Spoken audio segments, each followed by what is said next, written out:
আসসালামু আলাইকুম। এই দেখেন আমাদের ছাদের উপরে সাদা ড্রাগন ফুল আসছে, আর এগুলো হচ্ছে লাল ড্রাগন। এগুলো সব লাল। এবার দ্বারা তৃতীয়বারের মতো এই সিজনের ফল। প্রথম গত বছর তো নিছি, এই বছরের মধ্যে তৃতীয়বার।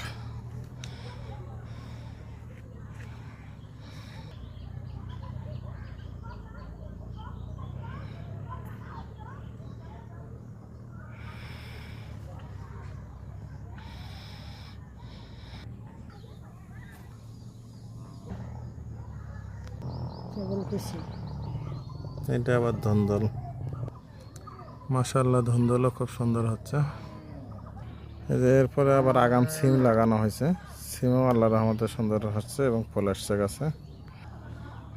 এটাও সাদা ড্রাগন। এরপরে আবার এগুলো লাল। হলুদ ড্রাগনও লাগা আছে, কিন্তু সেটার এখনো ফল আসেনি।